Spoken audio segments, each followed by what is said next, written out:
ಧಾರವಾಡದ ಲೋಕಸಭಾ ಕ್ಷೇತ್ರದ ದೋಸ್ತಿ ಅಭ್ಯರ್ಥಿ ವಿನಯ್ ಕುಲಕರ್ಣಿ ಪರ ಕೆಪಿಸಿಸಿ ಪ್ರಚಾರ ಸಮಿತಿ ಅಧ್ಯಕ್ಷ ಎಚ್.ಕೆ. ಪಾಟೀಲ್ ಭರ್ಜರಿ ಪ್ರಚಾರ ನಡೆಸಿದರು.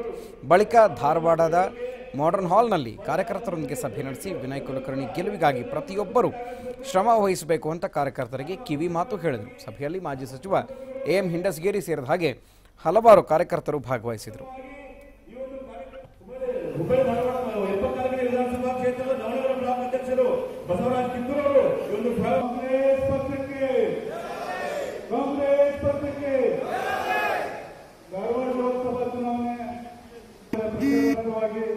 ಈ ಕಾರ್ಯಕರ್ತರ ಸಭೆಗೆ ಈ ರಾಜ್ಯದ ಪ್ರಚಾರ ಸಮಿತಿ ಅಧ್ಯಕ್ಷರು ಎಚ್.ಕೆ. ಪಾಟೀಲ್ ಸಾಹೇಬರು ಮಾಡಿಕೊಂಡು ಪಕ್ಷದ ಪ್ರಚಾರಕ್ಕಾಗಿ ಪಕ್ಷವನ್ನು ಬಿಟ್ಟು ಬೇರೆ ಮಟ್ಟದಲ್ಲಿ ಗಟ್ಟಿಗೊಳಿಸುವ ಸಲುವಾಗಿ ಹಾಗೂ ನಮ್ಮೆಲ್ಲರ ಹಿರಿಯ ಮುಖಂಡ ಎಚ್.ಕೆ. ಪಾಟೀಲ್ ಅವರು ಸಾಹೇಬರ ಮಾತುಗಳನ್ನು ಕೇಳೋರಿಗೆ ಅವರನ್ನು ಕಾಯ್ದು ಬಂದಿದ್ರಿ. ದಯವಿಟ್ಟು ಎಲ್ಲರೂ ಕೂಡ ಅಲ್ಲಿ ಎಲ್ಲರೂ ಕೂಡ ಕುರ್ಚಿಗೆ ಆಗಮಿಸಬೇಕು.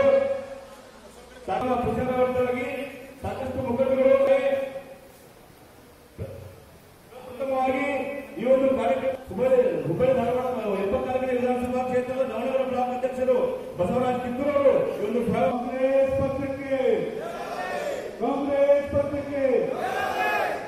ಧಾರವಾಡ ಲೋಕಸಭಾ ಚುನಾವಣೆ ಧಾರವಾಡದ ಲೋಕಸಭಾ ಕ್ಷೇತ್ರದ ದೋಸ್ತಿ ಅಭ್ಯರ್ಥಿ ವಿನಯ್ ಕುಲಕರ್ಣಿ ಪರ ಕೆಪಿಸಿಸಿ ಪ್ರಚಾರ ಸಮಿತಿ ಅಧ್ಯಕ್ಷ ಎಚ್.ಕೆ. ಪಾಟೀಲ್ ಭರ್ಜರಿ ಪ್ರಚಾರವನ್ನು ನಡೆಸಿದ್ದಾರೆ. ನಂತರ ಧಾರವಾಡದ ಮಾಡರ್ನ್ ಹಾಲ್ನಲ್ಲಿ ಕಾರ್ಯಕರ್ತರೊಂದಿಗೆ ಸಭೆಯನ್ನು ಕೂಡ ನಡೆಸಿದ್ದಾರೆ. ಕುಲಕರ್ಣಿ ಅವರನ್ನ ಈ ಬಾರಿ ಬೆಂಬಲಿಸಬೇಕು, ಹಾಗೆಯೇ ಅವರ ಪ್ರತಿಯೊಬ್ಬರು ಅಂತ ಕಿವಿ ಮಾತನ್ನು ಕೂಡ ಹೇಳಿದ್ದಾರೆ. ಸಭೆಯಲ್ಲಿ ಮಾಜಿ ಸಚಿವ ಎಂ ಹಿಂಡಸ್ಗೇರಿ ಸೇರಿದಾಗೆ ಹಲವಾರು ಕಾರ್ಯಕರ್ತರು ಭಾಗವಹಿಸಿದರು. ಧಾರವಾಡ ಬಿಜೆಪಿ ಮತ್ತು ಕಾಂಗ್ರೆಸ್ನ ಅಂದರೆ ಮೈತ್ರಿ ಅಭ್ಯರ್ಥಿಯ ನಡುವೆ ನೇರ ಹಣಾಹಣಿ ಇದೆ. ಹಾಲಿ ಸಂಸದರಾಗಿ ಬಿಜೆಪಿಯ ಪ್ರಹ್ಲಾದ್ ಜೋಶಿ ಅಲ್ಲಿದ್ದಾರೆ.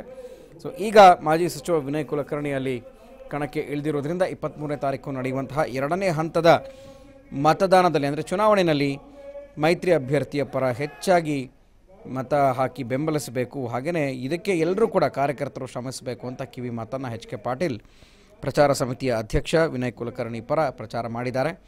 ಜೊತೆಗೆ ಕಾರ್ಯಕರ್ತರ ಸಭೆಯಲ್ಲಿ ಕೂಡ ಮಾತನಾಡಿದೆ. ಇದರಲ್ಲಿ ಜೆಡಿಎಸ್ನ ಹಾಗೆ ಕಾಂಗ್ರೆಸ್ನ ಕಾರ್ಯಕರ್ತರು ಮುಖಂಡರು ಕೂಡ ಸಾಥ್ ನೀಡಿದ್ದಾರೆ.